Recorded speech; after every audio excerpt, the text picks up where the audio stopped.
Hello, my name's Gavin, this is Genre Books, and what do Peter Pan, Three Men in a Boat, Winnie the Pooh, Sherlock Holmes, Jeeves and Wooster, The Man Who Was Thursday, Raffles, and The Martians all have in common?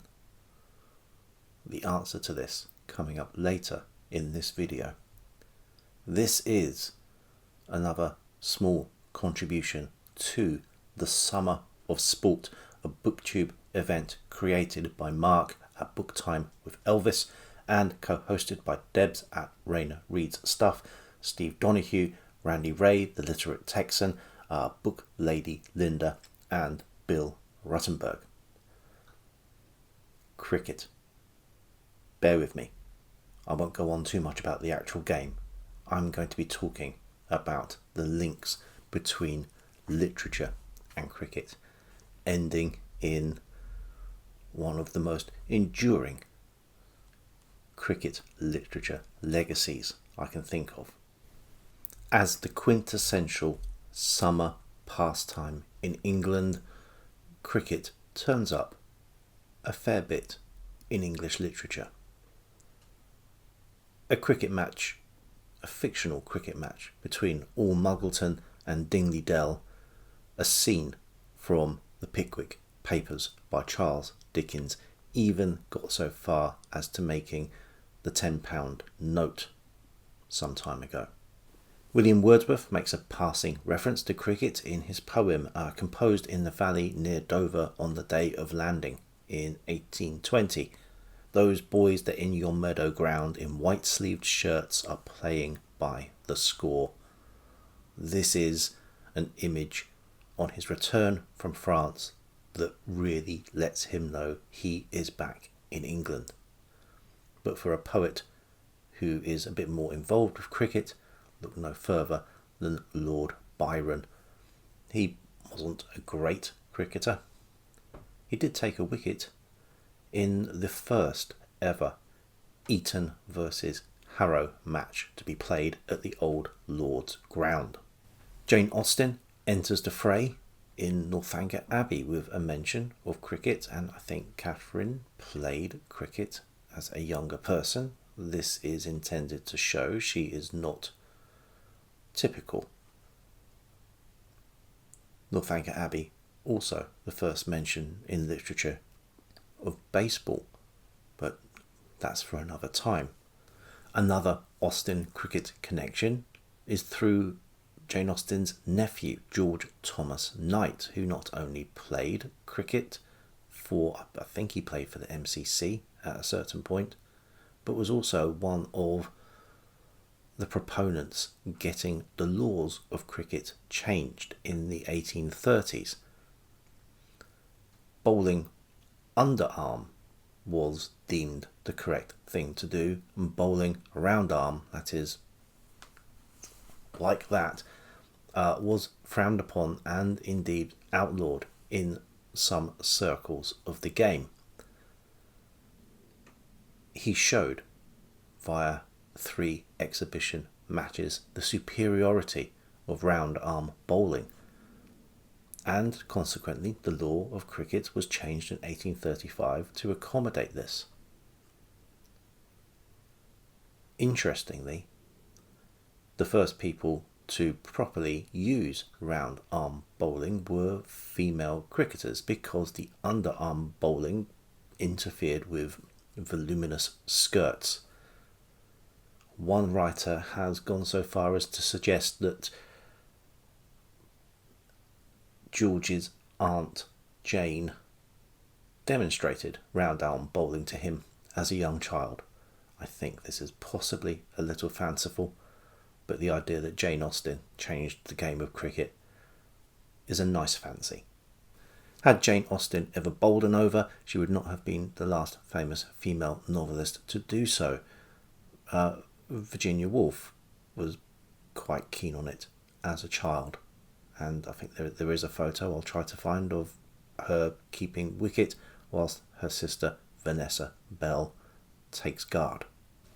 Dorothy L. Sayers maintained an interest in cricket.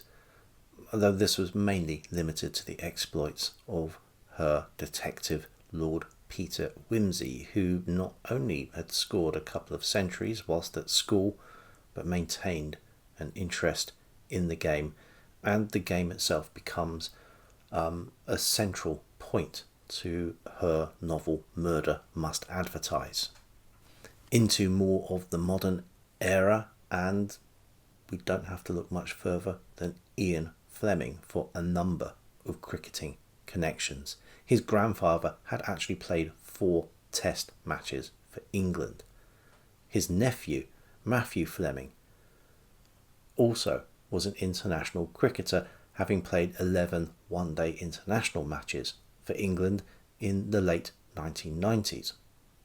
The most famous cricket connection for Fleming, however, is in the naming of James Bond's arch nemesis Ernst Stavros Blofeld. Blofeld's surname appropriated from Fleming's friend Thomas Blofeld, who was the chairman of the Country Gentlemen's Association and the father of legendary cricket commentator Henry Blofeld. Inspiration for the names of other famous literary characters also come from the cricket field. Arthur Conan Doyle was a great fan of the Nottinghamshire all-rounder Frank Joseph Shacklock. Make of that what you will. And the Warwick all-rounder Percy Jeeves was the inspiration, I think almost confirmed, for Woodhouse's butler. Doyle and Woodhouse both feature in the cricket team I want to talk about today.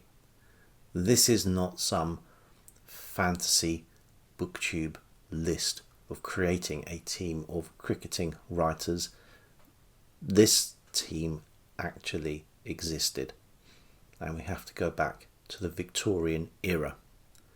From 1887 until 1905, there was a team of cricket writers who played games for real, not always at a high standard, but with genuine enthusiasm for the game.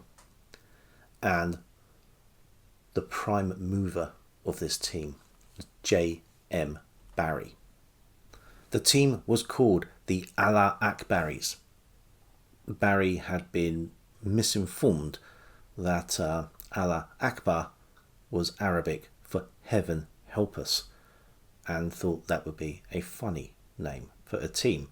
It obviously hasn't aged well, and it wasn't correct at the time, but I don't think he knew any better. So the Allahakbarries it was. Heaven help us, they were awful. J.M. Barrie, the playwright and creator of Peter Pan, was not a good cricketer, although, as I've said, enthusiastic.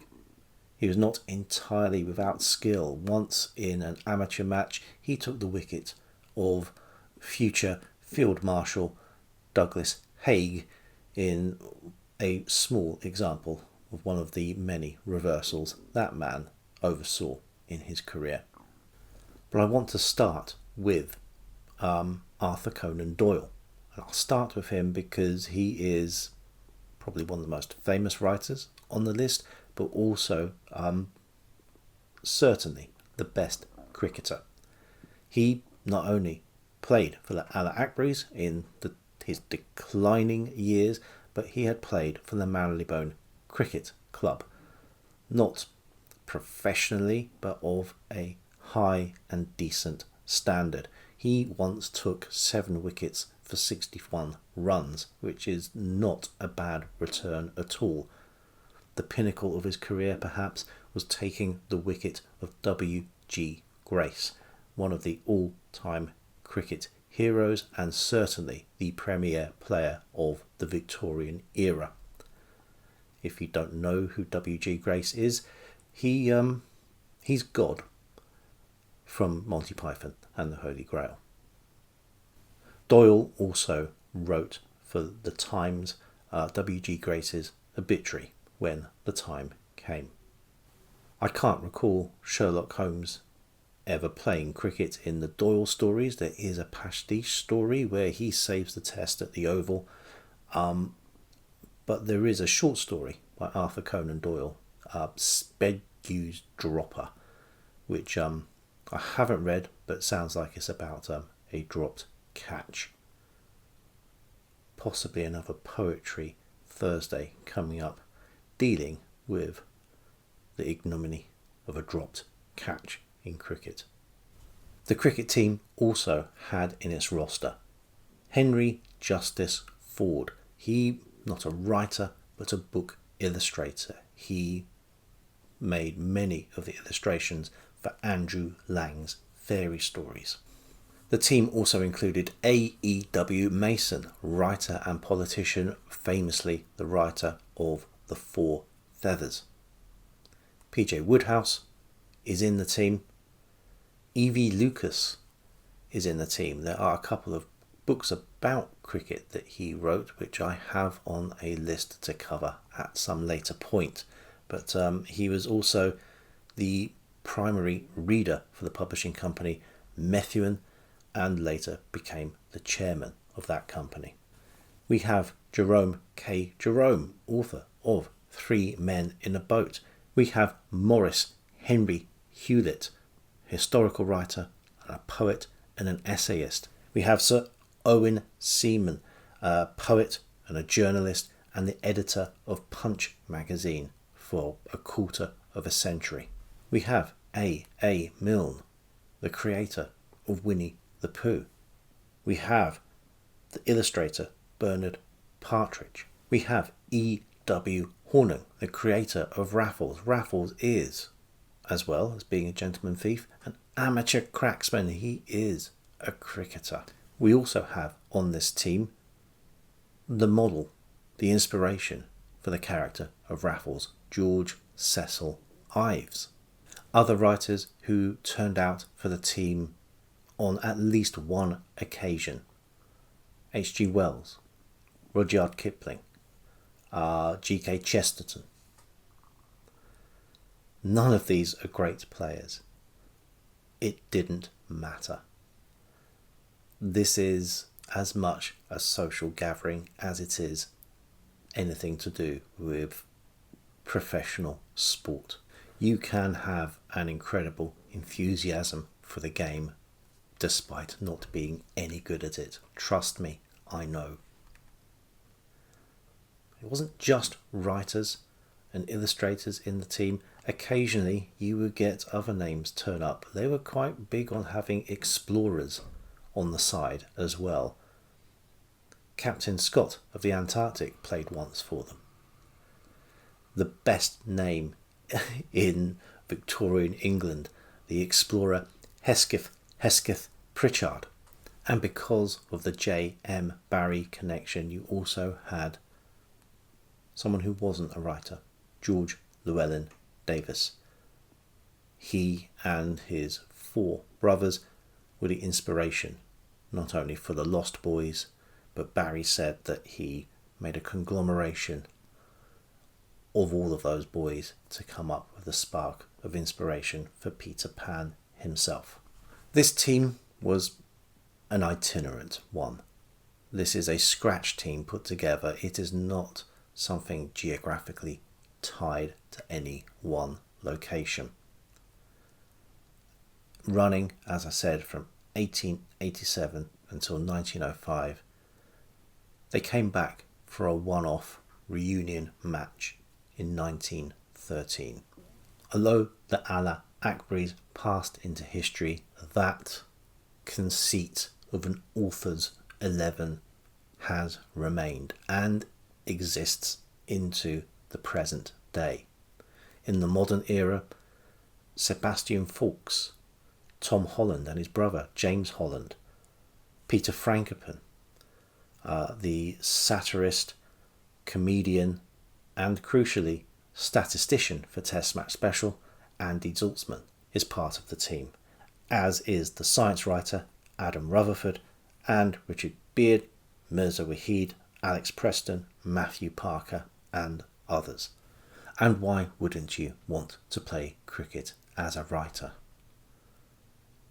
It has all the drama, it has all the points of view that you could possibly need in literature. In fact, why wouldn't you want to as a booktuber? There are links between Booktube and cricket. The captain of the 2005 England team that finally wrested the Ashes back from Australia after about a 20-year gap was none other than Michael Vaughan. But as a booktuber, you would make a natural cricket player. You come out here on your own, exposed, and try to defend not your wicket, but maybe your favourite book. You buddy read. You work in partnership with another booktuber the same way a batsman works in partnership with the other batsman to make progression. It's a team event. We have our Booktube events, of which Summer of Sport is one, but there you are as a team working together for a goal of promoting one type of literature, the thing you are fighting for. And if you choose cricket, as we can see, you can draw on a heritage that goes from the Romantic poets Jane Austen, Virginia Woolf, to the Edwardian and Victorian writers, and into the modern day. And if you don't think cricket can contain romance, drama and improbable stories, the Author's 11 is a better modern team than the Allahakbarries ever were, and at least on one occasion has taken a notable scalp when they beat the national team of Japan. Admittedly, cricket doesn't have a very deep grassroots game in Japan. That's their loss. There is a rich vein of literature available through these writers to explore and look out for those cricketing nuggets, which I may save for a future Summer of Sport, but I will look forward to it. In the meantime, thanks to Mark for creating this event and to all the co-hosts. And until next time, bye.